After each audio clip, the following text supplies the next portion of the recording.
Selamat sore Ibu dan teman-teman sekalian, saya Nirmala Pasaribu, NIM 10200240011, Prodi Manajemen Informasi Kesehatan.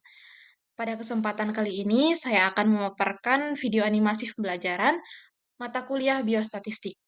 Dosen pengampu, Ibu Komarida Simbolon, SKM MKes, mengenai statistik deskriptif, jenis data, dan sumber data. Pertama-tama, kita akan mempelajari statistik deskriptif. Di dalamnya, kita akan mempelajari pengertian statistik deskriptif, review matematika dasar, rasio, rate, dan average.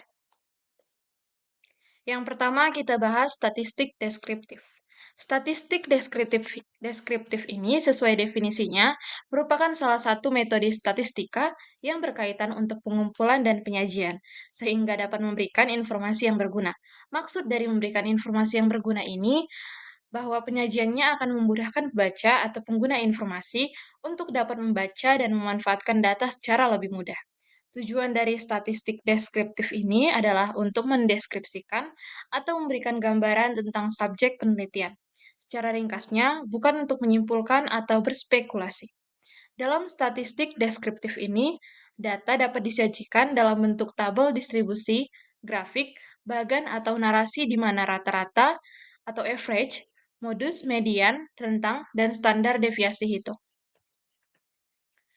Selanjutnya, review matematika dasar.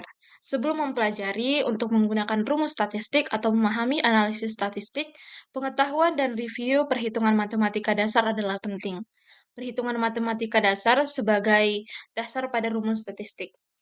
Matematika merupakan mata pelajaran yang sangat penting dalam berbagai jenjang pendidikan, karena merupakan induk dari segala ilmu. Bangun datar merupakan salah satu materi dari matematika yang memiliki banyak macamnya. Salah satunya adalah segitiga. Segitiga merupakan sebuah bangunan datar yang dibatasi oleh tiga buah sisi, tiga buah titik sudut, dan memiliki alas. Tujuan dari penelitian ini untuk dapat memahami proses kegiatan belajar mengajar pada materi luas dan keliling segitiga, karena merupakan salah satu materi yang ada dan harus dipelajari. Penelitian ini dilakukan dengan metode Systematic Literature Review atau SLR. Artikel yang digunakan pada penelitian ini sebanyak 31 artikel jurnal yang diperoleh dari Google Scholar. Hasil dari analisis data yang telah dilakukan bahwa dalam proses pembelajaran untuk materi matematika pada segitiga, pendidik harus dapat menentukan model, metode, strategi, media, teknik pembelajaran yang tepat untuk mencapai keberhasilan yang telah ditetapkan. Dengan adanya pengembangan pembelajaran yang dilakukan oleh guru sebagai hasil untuk meningkatkan kualitas siswanya dalam pembelajaran. Selanjutnya kita akan membahas tentang rasio. Rasio ini merupakan angka perbandingan atau dapat diterjemahkan sebagai dibanding dengan.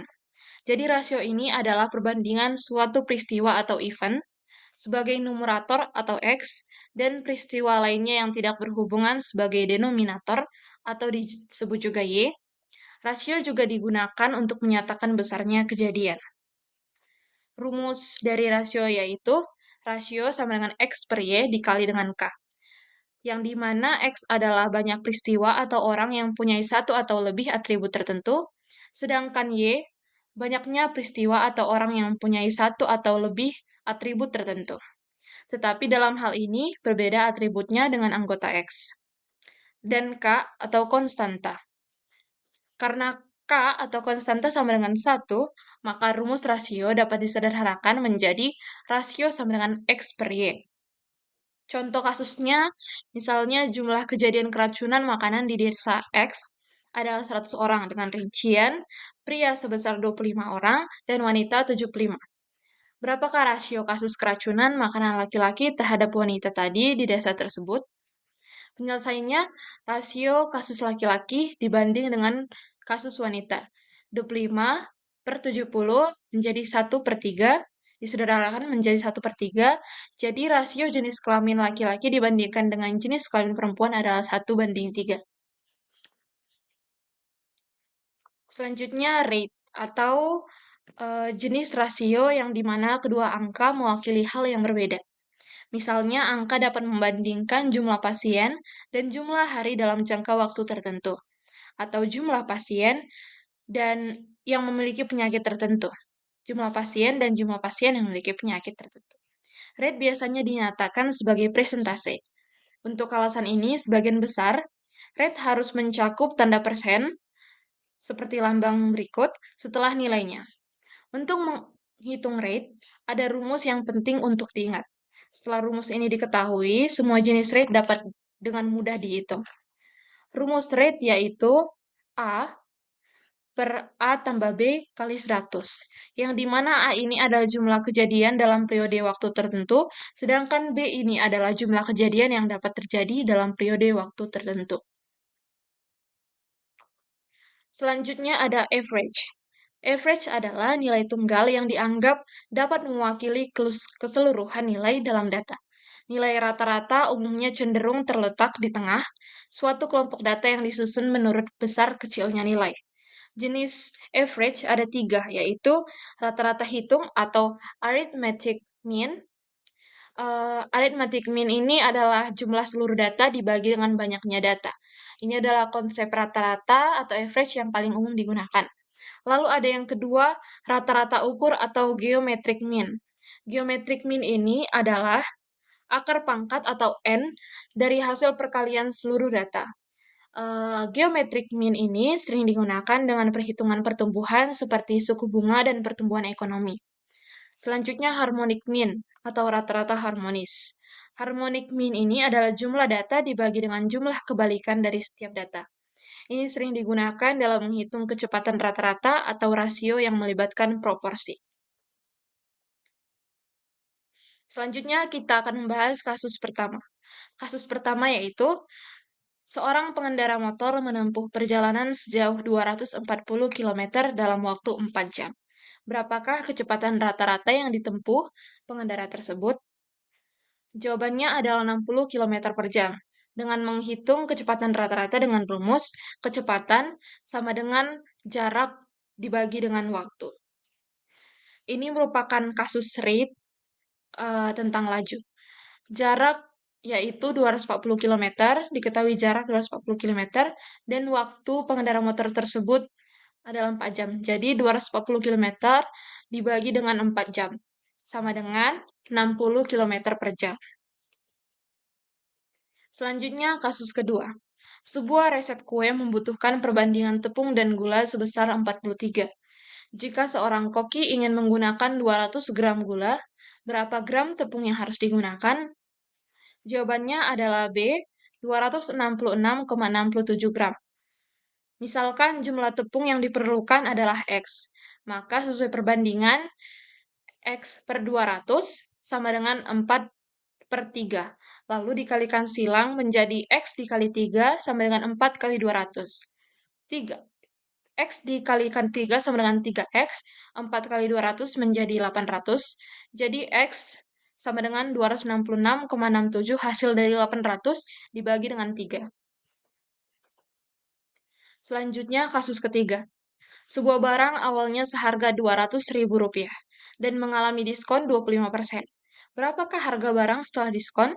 Jawabannya adalah B, Rp150.000. Pembahasannya, diskon 25% berarti harga yang harus dibayar adalah 75% dari harga awal. Maka rumusnya, harga setelah diskon sama dengan harga awal barang dikali dengan persenan yang harus dibayar per 100. Persenan yang harus dibayar. Jadinya 200.000 dikali dengan 75 dikali dengan 75 per 100. Maka 200.000 dikali dengan 0,75 karena 75 per 100-nya dibentuk menjadi desimal. Maka hasilnya adalah 150.000. Harga barang setelah diskon adalah 150.000 rupiah. Lalu kita lanjut ke materi kedua, mengenai data, jenis data berdasarkan sifatnya, sumber data, dan jenis data berdasarkan fungsinya. Pertama-tama data. Data dalam biostatistik umumnya didasarkan pada pengamatan individual. Data tersebut merupakan pengamatan atau pengukuran yang dilakukan pada unit sampel terkecil. Unit sampel terkecil ini seringkali, tetapi tidak selalu, juga merupakan individu dalam pengertian biologis biasa. Jika kita mengukur berat pada 100 ekor tikus, maka berat setiap tikus merupakan pengamatan individual.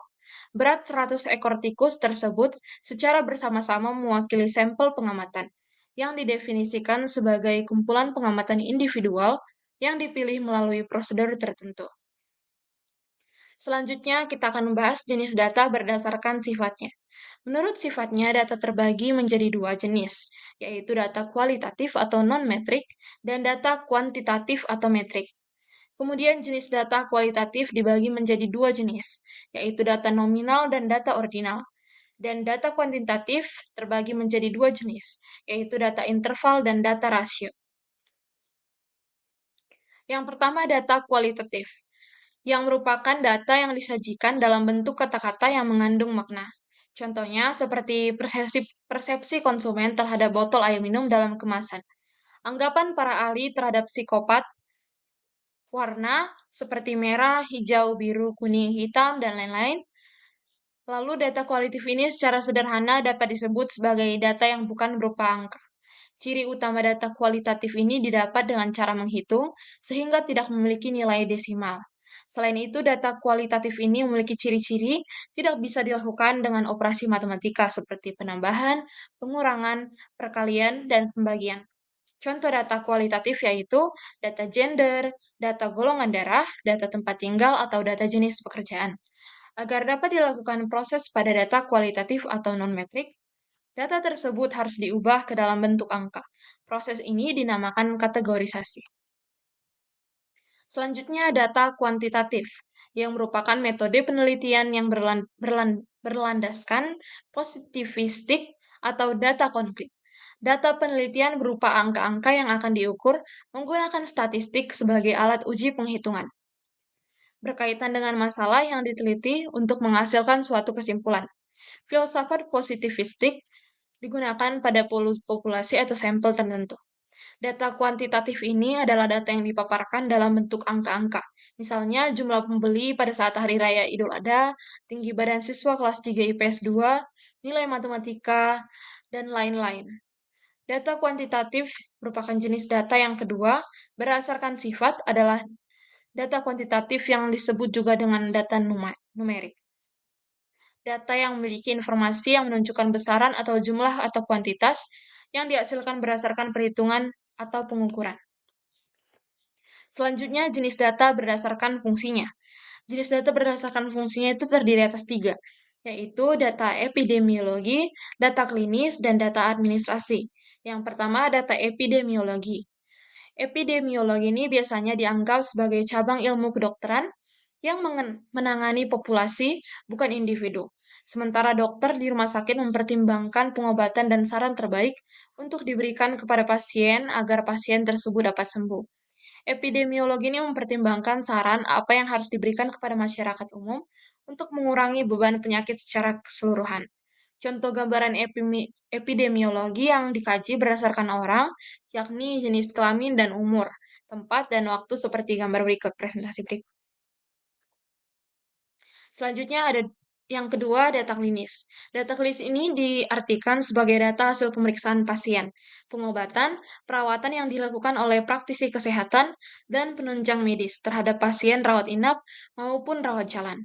Data atau informasi klinis yang terakumulasi dalam rekam medis merupakan basis data yang dibedakan dalam jenis data yang diinginkan dalam fungsi kegunaannya, sehingga menghasilkan beragam data ataupun informasi. Beginilah contohnya. Selanjutnya, yang ketiga, data administrasi. Secara etimologis atau asal kata, kata administrasi ini berasal dari bahasa Inggris administration, dengan bentuknya infinitive, to administer, yang diartikan sebagai to manage atau mengelola. Administrasi ini juga dapat berasal dari bahasa Belanda administratel, yang memiliki pengertian mencakup tata usaha, manajemen, dan publik kegiatan organisasi. Manajemen sumber daya. Dan dari pengertian tersebut, administrasi itu mempunyai pengertian dalam arti sempit dan arti yang luas. Dalam arti sempit, administrasi sering diartikan dengan kegiatan ketatausahaan, tata usaha yang pada hakikatnya merupakan pengerjaan pengendalian informasi. Tata usaha juga sering diartikan sebagai kegiatan yang berkaitan dengan menulis atau mencatat. Selanjutnya, kita akan membahas tentang sumber data. Sumber data dalam penelitian adalah subjek dari mana data dapat diperoleh. Dalam Kamus Besar Bahasa Indonesia, data itu diartikan sebagai kenyataan yang ada yang berfungsi sebagai bahan sumber untuk menyusun suatu pendapat, keterangan yang benar, dan keterangan atau bahan yang dipakai untuk penalaran dan penyelidikan. Jadi, sumber data dari uraian di atas adalah subjek penelitian di mana data menempel. Sumber data dapat berupa benda, gerak, manusia, tempat, dan sebagainya. Sumber data ini dibagi menjadi 3 jenis, yaitu data primer, data sekunder, dan data tersier. Yang pertama itu sumber data primer. Data primer ini diperoleh secara langsung dari sumber pertama, baik individu maupun kelompok.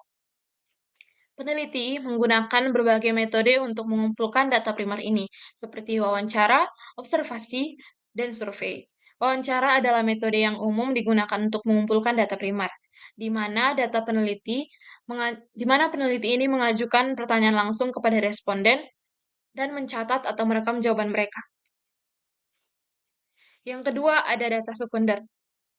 Data sekunder adalah sumber data penelitian yang diperoleh secara tidak langsung melalui media perantara. Artinya data ini tidak dikumpulkan langsung oleh peneliti, melainkan dari sumber yang telah ada sebelumnya, seperti dokumen, literatur, atau data yang dikumpulkan oleh pihak lain. Contoh sumber data sekunder itu meliputi buku, jurnal, akademis, artikel, laporan keuangan, dan data sensus yang dikumpulkan oleh pemerintah. Lalu terakhir, sumber data tersier. Data tersier adalah sumber data penelitian yang berfungsi sebagai penunjang atau pendukung bagi data primer dan data sekunder. Data ini diperoleh melalui sumber yang tidak langsung terkait dengan fenomena yang diteliti, tetapi masih memiliki keterkaitan yang relevan. Contoh sumber data tersier ini meliputi kamus, ensiklopedia, dan bahan-bahan lain yang memberikan penjelasan atau informasi tambahan tentang topik penelitian. Data tersier tidak diperoleh secara langsung dari sumber utama atau pihak yang terkait langsung dengan masalah penelitian, tetapi masih memberikan informasi yang berguna untuk memperkaya analisis penelitian. Lalu kita akan bahas kasus-kasus pada materi ini. Kasus yang pertama, rekam medis pasien yang mencatat riwayat penyakit, pemeriksaan fisik, dan hasil laboratorium adalah contoh dari data klinis. Mengapa? Karena data klinis ini mencakup informasi medis pasien, seperti rekam medis, hasil laboratorium, dan riwayat penyakit. Namun, jika data administrasi mencakup data operasional rumah sakit seperti jumlah pasien, biaya perawatan, atau jumlah staf medis. Dan sedangkan data sekunder, data yang dikumpulkan dari sumber lain seperti laporan penelitian.